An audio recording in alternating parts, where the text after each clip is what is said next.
Ambrosia for Heads, Justin Hunt. This is Last 7, counting down the top stories over the last 7 days.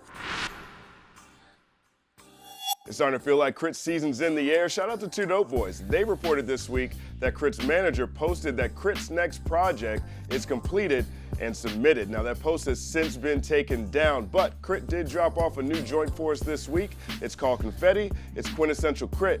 Here's a clip. Go to heaven, kneeling in they coffins, the cost of them being awful. Ballin' since I was across the winter circle my office. Fucking out with these wins, you fucking up with this loss. Wait, I forgot my season, I'm glad you're throwing that salt. I might just throw up a toss and holla bucket. Cause when your wrist game, know the grip change, nigga, buckets. Dope, dope, dope. Let's know what you think about that. Now, KRIT's last project was Catalactica. It was released on Def Jam. KRIT did tweet in 2016 that he left that label. Stay tuned to AFH for updates on this project. I'm feeling like KRIT's one of the most underrated artists. What do you think? Let us know. Here's something dope about modern hip-hop. Conscious rap consistently puts numbers on the board. We've seen artists like Joey Badass and Logic chart regularly when they put out projects. Now we're seeing conscious rappers grab that bag. Forbes 2017 list of the world's highest paid hip-hop artists was released this week, and coming in at number 5 and number 6 are Chance the Rapper and Kendrick Lamar. Chance topped 33 million this year, Kendrick at 30 million, which is incredible coming from two young cats making music on their own term. The old adage has been conscious rap doesn't sell well, conscious rappers are broke. But 2017 is an absolute departure. Jay-Z went platinum once again with 444, which is essentially a conscious album. Cole is another platinum conscious artist. He cracked the Forbes list at number 13. Topping the list, Diddy came in at number 1, Drake number 2, Dr. Dre at number 4. All this feels like good news. Agree? Let us know.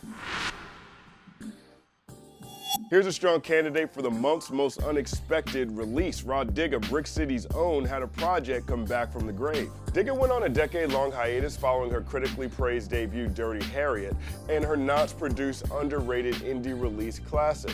A large part of that was because Busta Rhymes' Flip Mode imprint was acquired by J Records, relegating Digga's 2004 release, Everything Is a Story, to the talisman of albums lost. Leaked tracks have floated around for a while, but one fan named Ben Wallace this week took it upon himself to release a completely remastered version of the project, and it sounds official. Here's a clip from High Speed Chasing featuring Mobb Deep. Trying to keep up with me, you gon' crash and burn. Shorty dough flow straighter than Al Sharpton perm. Cats that'll shoot your ass like big worm. Be surprised what they do for a little bit of sherm. I'ma jump in the Rover, gun in the motor. Niggas try to jack me, I be running them over. Ew, now Everything Is a Story is loaded. It features from Busta Rhymes, Ghostface Killah's, production by Scott Storch, Jay Dilla, others. Make sure you check AFH for the full release. Favorite story of the week. Elon Musk has already changed the auto industry and the space industry.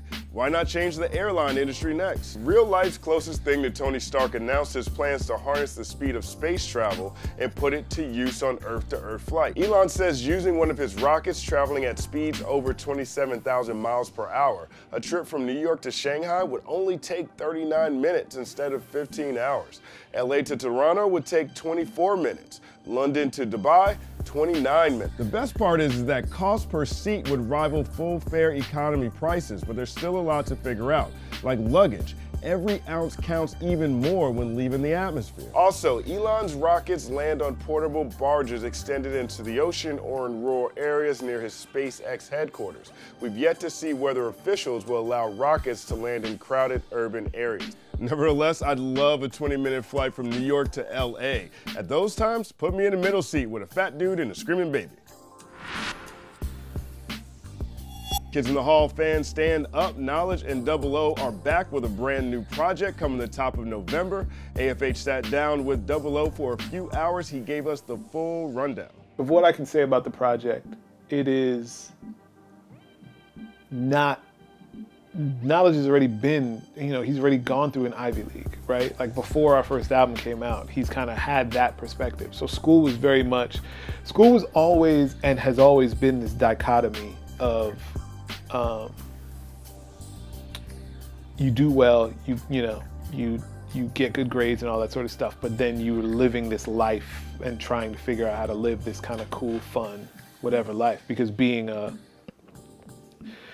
just being black at the Ivy League school is going to give you a different set of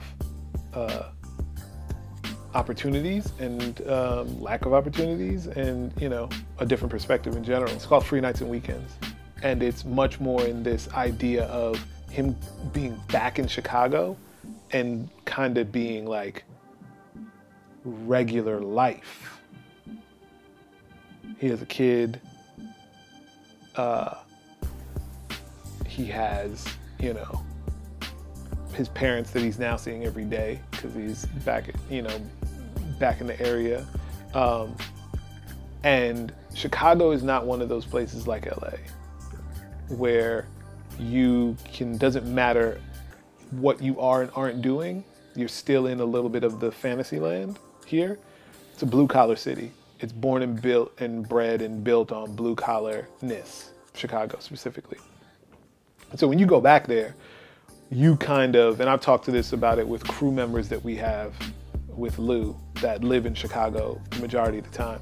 They spend too much time at home. They, you know, they kind of fall into like this, like, oh, this is what you do when you're in the Midwest and, you know, you're whatever. You end up going to these sort of bars and these sort of things, and your friends are doing this, and now you're hanging out with your friends at after hours events. You're not hanging out with them after shows, and you're hanging out with your, you know, like you're doing. So I think it's that dichotomy that is talked about a little bit more than it is specifically school stuff. 00 also says his goal was to make this project as cohesive as possible. Try to really make something that felt like the same people all the way through. Because I always get weird, I've always seen weird comments where people are like, yeah, I really like that 00 verse, but that Knowledge verse wasn't really where it needed to be. And I'm like, yo, I don't rap. What are you guys talking about? Visit kidsinthehall.co for more information. The full conversation with 00 coming in the coming weeks. For AFH, I'm Justin Hunt. This is Last 7. See you next week.